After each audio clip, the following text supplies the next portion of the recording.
বোলো নমস্কাৰ। কি খবৰ বন্ধু-বান্ধৱীসকল? আশা কৰোঁ সকলোৰে ভাল। আজি মই বনাবলৈ লৈছোঁ ব্ৰেড কাষ্টাৰ্ড। ব্ৰেড কাষ্টাৰ্ড ৰেচিপিটো কেনেদৰে বনায় তাকে আপোনালোকৰ মাজত আগবঢ়াই নিছোঁ। আৰু এয়া মই ব্ৰেডৰ যিখিনি ব্ৰাউন অংশ আছে সেইখিনি মই কাটি লৈছোঁ।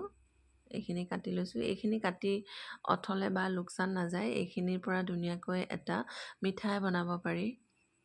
মই এই মিঠাইটো কেনেদৰে বনাই আপোনালোকৰ মাজত শ্বেয়াৰ কৰিম বাৰু। আজি কিন্তু মই এইটো ৰেচিপি নেদেখাওঁ, বেলেগ এদিন দেখাম। কিন্তু মই আজি বনাবলৈ লৈছোঁ ব্ৰেড কাষ্টাৰ্ড ৰেচিপি। গতিকে এই গুড়িখিনি কাটি মই এচুকীয়াকৈ ৰাখি থ'ম ভালদৰে। আৰু এইফালে next bread 4 piece 8 piece bread লৈছোঁ। এইফালৰ এইখিনি কাটি ৰাখিছোঁ। ব্ৰেড কাষ্টাৰ্ড ৰেচিপিটো খালে মানে খাবলৈ একেবাৰে ৰসমলাইৰ নিচিনা টেষ্ট হয়। ইলাচি আৰু মই দিছোঁ ইয়াত কাজু আৰু আলমণ্ডছ দিছোঁ আৰু গাখীৰ, কাষ্টাৰ্ড পাউডাৰ আৰু কাষ্টাৰ্ড পাউডাৰ মিল্কটোৰ লগত মিক্স কৰি পেলাই সেইটো দিছোঁ।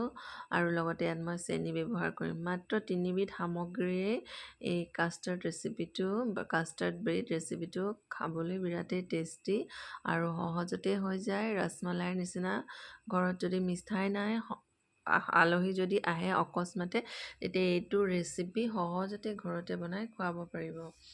আজি মই বনাবলৈ লৈছোঁ ঘৰত আলহী অহাৰ বাবে। এয়া মই কাষ্টাৰ্ডৰ বাবে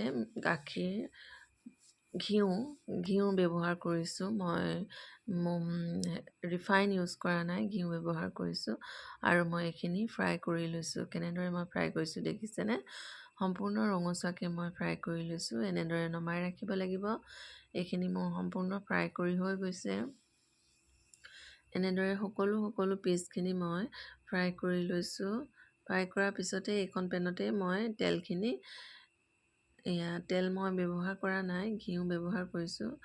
আৰু এইখন পেনতে মই ইয়াত গাখীৰখিনি গৰম কৰিম। এইখিনি মোৰ ইতিমধ্যেই ফ্ৰাই কৰি হৈ গৈছে।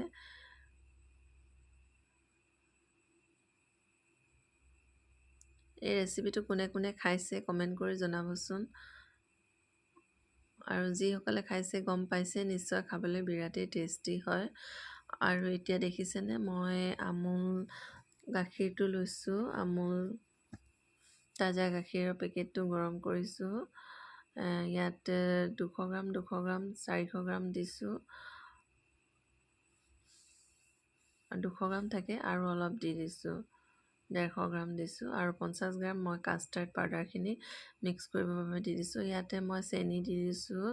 ডাঙৰ চামুচেৰে 2 চামুচ চেনি দি দিছোঁ।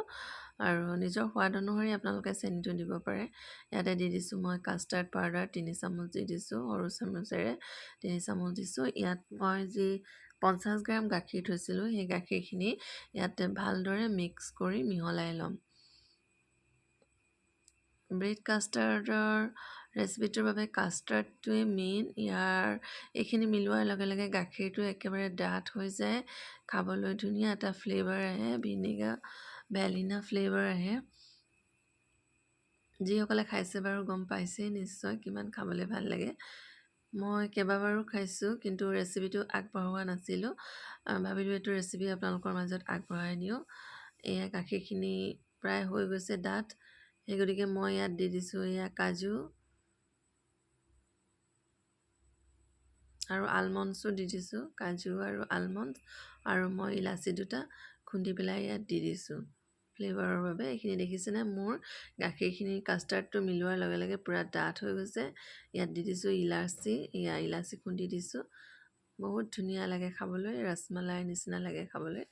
ব্ৰেডৰ পৰা যে হৈছে গমেই পোৱা নাযায়, ৰসমলাই ফ্লেভাৰ আহে। এয়া মই ভাজি ৰখা ব্ৰেডখিনি ইয়াত দি দিছোঁ।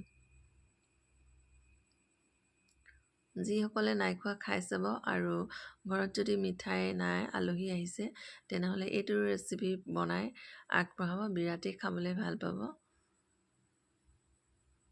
এয়া মোৰ ৰেচিপি প্ৰায় হৈ গৈছে। খাই চাব, বিৰাটেই টেষ্টি, হেল্ডিও হয়। আলহী আহিলে এনেদৰে আপোনালোকে দিব পাৰে আৰু নিজেও ঘৰতে খাব পাৰে। সকলো সুস্থ থাকক, সবলে থাকক। তাৰে কামনাৰে মই ভিডিঅ'টো আপোনালোকৰ মাজত আগবঢ়াইছোঁ আৰু লগতে খাই চাইছোঁ মই খাবলৈ বিৰাটেই টেষ্টি। বাই বাই, অন্য এটা ভিডিঅ'ত লগ পোৱাৰ আশাৰে বাই।